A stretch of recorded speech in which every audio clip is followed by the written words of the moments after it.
2-3 বছর বয়সের পর থেকে বাচ্চারা অতিরিক্ত দুষ্টামি করলে আমরা তাদের সাথে কিরূপ আচরণ করলে বাচ্চারা আমাদের কথা শুনবে, দুষ্টামি করবে না।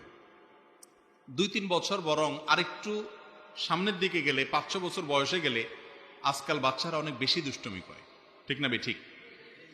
এবং দুষ্টুমির পরিমাণ দিন যত যাচ্ছে বাচ্চাদের বাড়তেছে না কমতেছে? বাড়তেছে। আমরা ছোটবেলায় বাচ্চাদেরকে এত দুষ্টুমি করতে দেখি নাই, এখন যত দুষ্টুমি করতে দেখি, ঠিক না?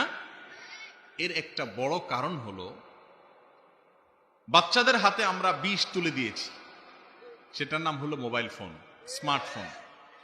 এই স্মার্টফোনে যে সমস্ত কার্টুনগুলো বাচ্চাদেরকে আমরা চালায় দেই তাদেরকে শান্ত করার জন্য, অথবা কম্পিউটারে বা ল্যাপটপে চালাই দেই, এগুলো হলো বাচ্চাদের সবকিছুকে ধ্বংস করার সবচেয়ে বড় তো মরণাস্ত্র।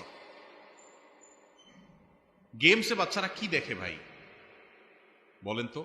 গেমসে বাচ্চারা দেখে হলো ঠুসঠুস করে শুধু মেরে ফেলো সামনে, তাই না? কি দেখে? সব যা সামনে আসে সব কি করে ফেলা, শেষ করে ফেলা। গেমসের মধ্যে কি এরকম কিছু দেখায় যে হারে একটা বাচ্চা কাঁদতেছে, তুমি নিজের খানাটা না খায় তার মুখে তুলে দাও? এরকম কোন গেম দেখছেন আপনারা আজ পর্যন্ত? কি দেখা গেমসে? টম জেরিরে দৌড়াইতেছে, ঠিক না ঠিক? কে কাকে দৌড়াবে, কে কাকে ধরবে, কে কাকে মারবে। আর বিশেষ করে গেমস গুলো সবগুলোর কাজ হলো কি, সামনে যা আছে সব শেষ করে ফেলা, তুমি একা টিকে থাকো, ঠিক না ঠিক? তো পোলাপাইন এগুলো দেখতে দেখতে দেখতে ক্রেজি হয়ে যায়, ক্রেজি। চিন্তার মধ্যে ওর অস্থিরতা আসে, ও বদমেজাজ হয়ে যায়, রুক্ষ মেজাজ হয়ে যায়, উদ্ভট আচরণ করা শুরু করে। এবং দেখবেন যে বাসায় কোনো মেহমান আসলেও অনেক সময় অনেক পোলাপাইন এই অযথাই শুধু টুস টুস টুস টুস করে, কারণ সারাদিন ওইগুলা করতে করতে সে ওইটাই শিখছে, ঠিক না ঠিক? এই যে বাচ্চার মধ্যে ক্রেজি ভাব, এটার কারণে তারা বাপমার কথা শুনে না, তারা দুষ্টামি করে, তারা জেদ দেখায়, তারা ভাঙচুর করে। আবার অনেক বাপমা আছে, বাপমার পোলাপানের সমস্ত তেজ দেখে তারা মনে করে যে এটা বোধহয় প্রাউড ফিল করার মতো বিষয়, এই জন্য তারা বলে যে বাচ্চা অনেক জেদি, আমার ভাঙচুর করে, মারাত্মক রাগী, মনে করে এটা ভালো গুণ। বাচ্চা যে অসুস্থ এটা বুঝার ক্ষমতা বাপমার অনেক সময় থাকে না। ভাইরা আমার, আমি জানি এ কথা বলে খুব বেশি উপকার হয়তো আসবে না, কিন্তু কিছু মানুষের হয়তো উপকারে আসবে। সেটা হলো আল্লাহর ওয়াস্তে বাচ্চাদের হাতে এই মোবাইল ফোন নামক বিষ তুলে দেওয়া, এই অস্ত্র তুলে দেওয়া থেকে সরে আসেন। সময় থাকতে এখনো সরে আসেন।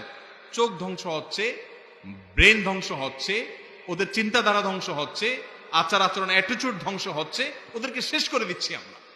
ফিজিক্যাল কোনো এক্সারসাইজ এখন আর নাই, এখন সব মোবাইল ফোন নিয়ে বসে, পয়সা আছে একটা কিনে ধরাই দিচ্ছে, ঠিক না ঠিক?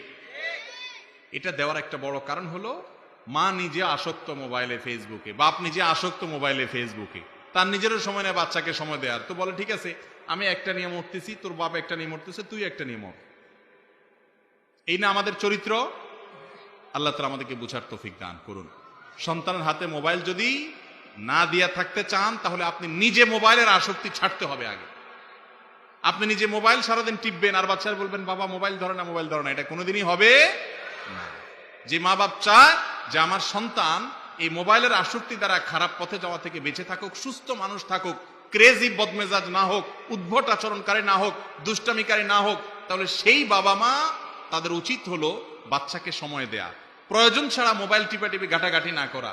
ওয়াজ শোনার নাম দিয়া ইউটিউবে ঢুকে ঘন্টাকে ঘন্টা আপনি স্ক্রল করতেছেন, আঙ্গুল দিয়া কি টানতেছেন, মাইলকে মাইল স্ক্রল করে যাচ্ছেন, মনে হয় যে আপনার কি হারাই গেছে, ঠিক না ঠিক? এই আসক্তিটা আজ ব্যাধিতে, মহামারীতে রূপান্তরিত হয়েছে। ছাত্রদের পড়াশোনা ধ্বংস হচ্ছে, পরিবারগুলো ধ্বংস হয়ে যাচ্ছে, স্বামী স্ত্রীকে সময় দেয় না, স্ত্রী স্বামীকে সময় দেয় না, এবং সন্তান বাবা মার সময় পায় না এই মোবাইলের আসক্তির কারণে।